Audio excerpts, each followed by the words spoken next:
Breaking news చూస్తున్నాం. కాసేపట్లో BRS అధినేత కేసీఆర్ తో ఆ పార్టీ వర్కింగ్ ప్రెసిడెంట్ కేటీఆర్ భేటీ కానున్నారు. అమెరికా టూర్ ముగించుకుని వాళ్ళ హైదరాబాద్ చేరుకున్నారు కేటీఆర్. ప్రస్తుతం ఎర్రవెల్లి ఫామ్ హౌస్ కు వెళ్లి కేసీఆర్ ను కలవనున్నారు. ఈ నెల 27న బీఆర్ఎస్ పార్టీ ఆవిర్భావ దినోత్సవంపై చర్చించనున్నారు. అదే రోజు ప్లీనరీ నిర్వహించే యోచనలో బీఆర్ఎస్ నేతలున్నారు. అలాగే జీవన్ రెడ్డిని బీఆర్ఎస్ లోకి ఆహ్వానించాలని నిర్ణయించారు. ఈ రెండు అంశాలపై కేసీఆర్ తో చర్చించనున్నారు కేటీఆర్. ఈ మీటింగ్ తర్వాత పార్టీ ప్లీనరీ జీవన్ రెడ్డి చేరికపై క్లారిటీ రానుంది.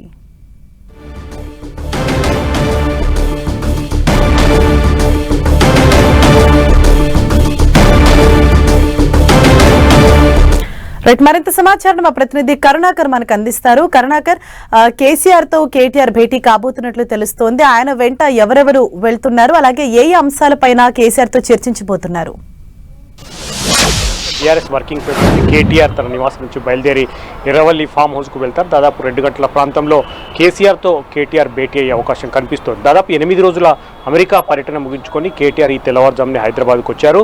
రాష్ట్రంలో జరుగుతున్న తాజా రాజకీయ పరిణామాలపైనే కేసీఆర్తో కేటీఆర్ చర్చించే అవకాశం కనిపిస్తుంది. అందులో ప్రధానంగా ఈ నెల 27న బీఆర్ఎస్ పార్టీ ఆవిర్భావ దినోత్సవం ఉంది కాబట్టి ఈ సందర్భంగా ఎటువంటి కార్యక్రమాలు నిర్వహించాలన్న దానిపై ఇప్పటికే ఒక క్లారిటీ వచ్చినట్టు తెలుస్తుంది.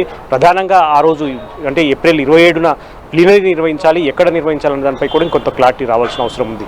దాంతోపాటు ప్లీనరీ రూపే కాంగ్రెస్ పార్టీకి రాజీనామా చేసిన మాజీ మంత్రి, కాంగ్రెస్ పార్టీ సీనియర్ నేత అయిన జీవన్ రెడ్డి బీఆర్ఎస్ పార్టీలో చేరాలని చెప్పి ఇప్పటికే నిర్ణయం తీసుకున్నట్టు తెలుస్తుంది. ఈ నేపథ్యంలో స్వయంగా కేటీఆర్ జీవన్ రెడ్డి నివాసానికి వెళ్లి ఆయనను బీఆర్ఎస్ పార్టీలోకి ఆహ్వానించాలని చెప్పి నిర్ణయం తీసుకున్నారు. దానిపై కూడా కేటీఆర్తో కేసీఆర్ చర్చించే అవకాశం కనిపిస్తుంది. ఇక ప్లీనరీ లోపే జీవన్ రెడ్డి బీఆర్ఎస్ పార్టీలో చేరే అవకాశం ఉంది కాబట్టి ఆయన ప్లీనరీ లోపే ఫామ్ హౌస్కు పిలిపించి ఫామ్ హౌస్లోనే కేసీఆర్ సమక్షంలో బీఆర్ఎస్ పార్టీలో చేర్చే అంశాన్ని కూడా కేటీఆర్తో కేసీఆర్ చర్చించే అవకాశం కనిపిస్తుంది.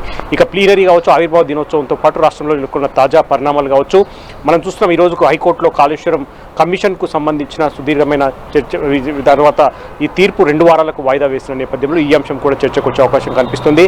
మధ్యాహ్నం తర్వాత హరీష్ రావు, మాజీ మంత్రి హరీష్ రావు కూడా ఫామ్ హౌస్కు వెళ్లే అవకాశం కనిపిస్తుంది. కాబట్టి ఇప్పుడు తాజాగా నెలకొన్న పరిణామాలు కావచ్చు, లేకపోతే ఆవిర్భావ దినోత్సవం, ప్లీనరీ, ఇటువంటి అంశాలపై కేసీఆర్తో హరీష్ రావు కేటీఆర్ చర్చించే అవకాశం కనిపిస్తుంది. హరీష్ కరుణాకర్, అంటే ఇటు జీవన్ రెడ్డి బీఆర్ఎస్ పార్టీలో చేరికకి సంబంధించి అంటే ఎప్పటి వరకు ఒక స్పష్టత వచ్చే అవకాశం ఉంది? దీనిపైన కేసీఆర్ తో కూడా కేటీఆర్ చర్చించనున్నట్లు తెలుస్తోంది. దీనిపైన ఆయన స్పష్టత ఇచ్చే అవకాశం ఉందా?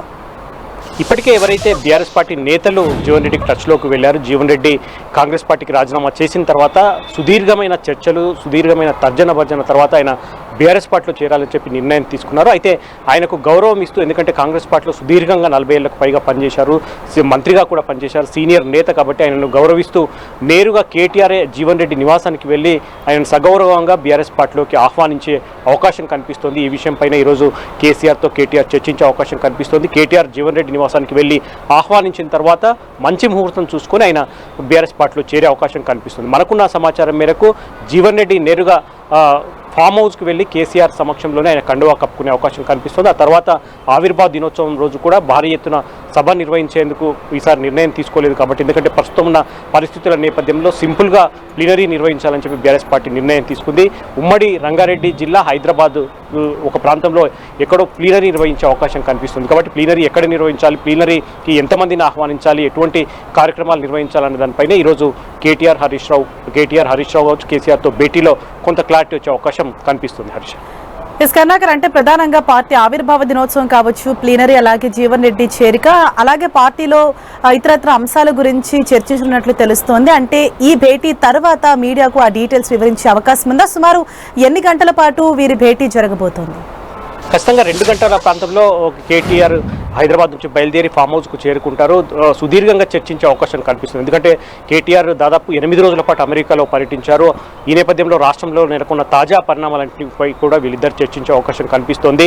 దాంతోపాటు గజ్వేల్ పర్యటనలో ఉన్న హరీష్ రావు కూడా మరి కాసేపట్లో గజ్వేల్ నుంచి బయలుదేరి ఫామ్ హౌస్కు వెళ్లే అవకాశం కనిపిస్తుంది. ముగ్గురు కీలక నేతల మధ్య చర్చ కాబట్టి అన్ని అంశాలు చర్చకు వచ్చే అవకాశం కనిపిస్తుంది. ప్రధానంగా పార్టీ ఆవిర్భావ దినోత్సవాన్ని ఈసారి భారీ ఎత్తున నిర్వహించకుండా సింపుల్గా నిర్వహించాలని చెప్పి ఇప్పటికే అధినేత కేసీఆర్ నిర్ణయం తీసుకున్నట్టు తెలుస్తుంది. ఎందుకంటే ఈ నెల 25నే బీఆర్ఎస్ పార్టీ నుంచి వెళ్ళిపోయిన కవిత తన రాజకీయ పార్టీని ఏర్పాటు చేస్తున్నారు కాబట్టి ఈ నేపథ్యంలో మళ్ళీ 2 రోజుల తర్వాతే ఈ ఆవిర్భావ దినోత్సవం 27న జరగబోతుంది కాబట్టి భారీ బహిరంగ సభ, ఎందుకంటే మనం చూసాం గత సంవత్సరం వరంగల్లో భారీ బహిరంగ సభ ఏర్పాటు చేశారు. ఈసారి అంత ఎత్తున కాకుండా చాలా చిన్నగా సింపుల్గా ఒక సమావేశాన్ని ఏర్పాటు చేసి కేవలం ప్రతినిధుల సభగా ప్లీనరీ నిర్వహించాలని చెప్పి బీఆర్ఎస్ పార్టీ భావిస్తున్నట్టు తెలుస్తుంది. కాబట్టి కేటీఆర్, హరీష్ రావు ఇద్దరు కేసీఆర్తో భేటీ అయిన తర్వాత ఈ అంశాలన్నింటిపైన చర్చించిన తర్వాత ఈ రోజు లేదంటే రేపు కేటీఆర్ మీడియా సమావేశంలో ఈ అంశాలన్నింటి కూడా వెల్లడించే అవకాశం కనిపిస్తుంది. Harish. Right, thank you Karunakar.